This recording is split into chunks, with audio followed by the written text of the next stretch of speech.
public education system. She writes regularly for The Guardian and serves on the board of Oil Change International. Please welcome Rebecca Solnit.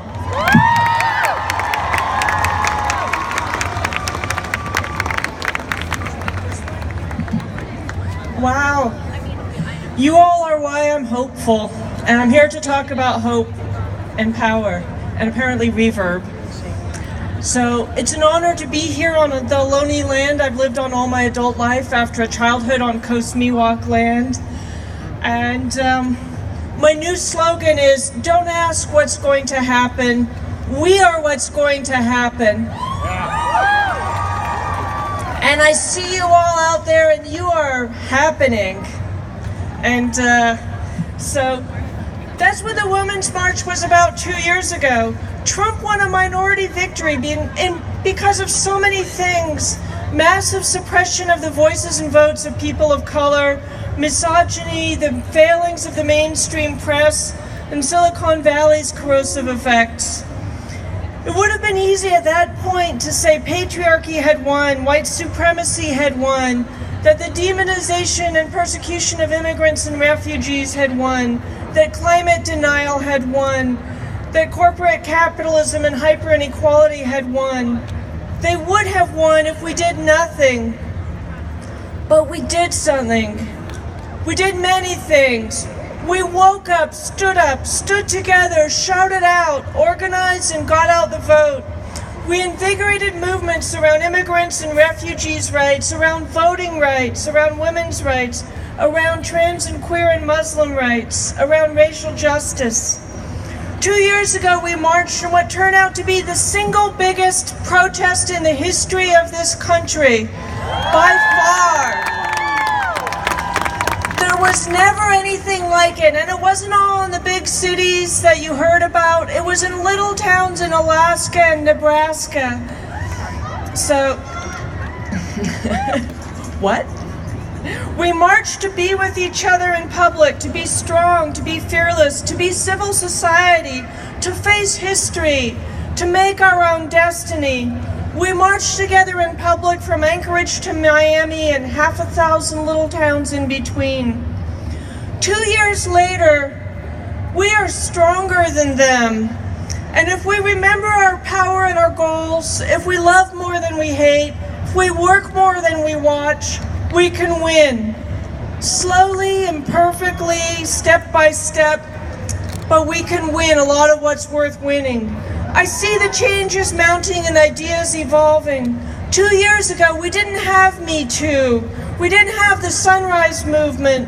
We didn't have that fantastic blue wave that didn't just take back the House, but made it a house in which at last Native American women govern, as they always should have, in which more young visionaries and people of color and women serve, in which we can advance ideas like the Green New Deal as reasonable, necessary, urgent.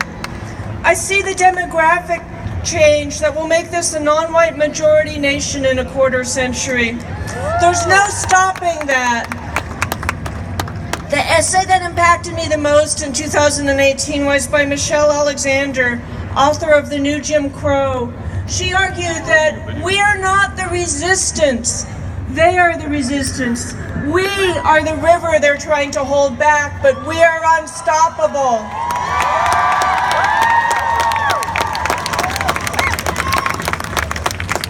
Climate scientists tell us we have 10 years to change everything about how we power our lives and treat our world, or else. I'm a climate activist and I'm a feminist, and those aren't separate things. Martin Luther King Jr., who would have been 90 this week and would have become a great environmentalist as part of his work here, had he not been assassinated, he once said, "All I'm saying is simply this, that all life is interrelated, that somehow we're caught in an inescapable network of mutuality, tied in a single garment of destiny. Whatever affects one directly, indirectly affects all." Feminism at its best, at the intersection, says that everyone has value, that everyone's rights matter, and environmentalism says that everything is connected, Everything matters. You can't take any of the pieces out of the system because it's too elegant, too complex, too perfectly balanced a machine to try and tear it up and reinvent it.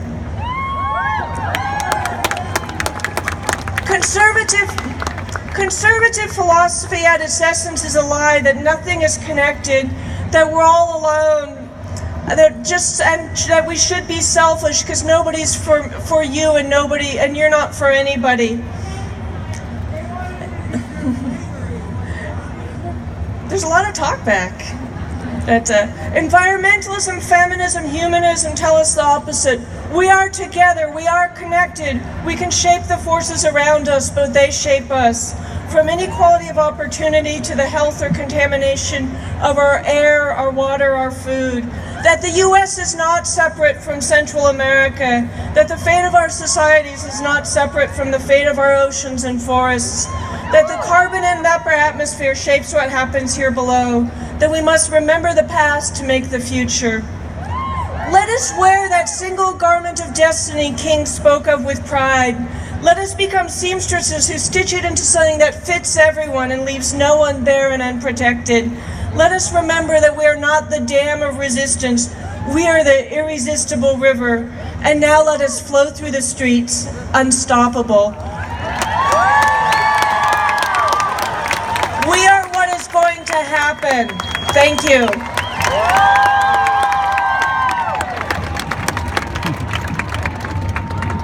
Thank you for that.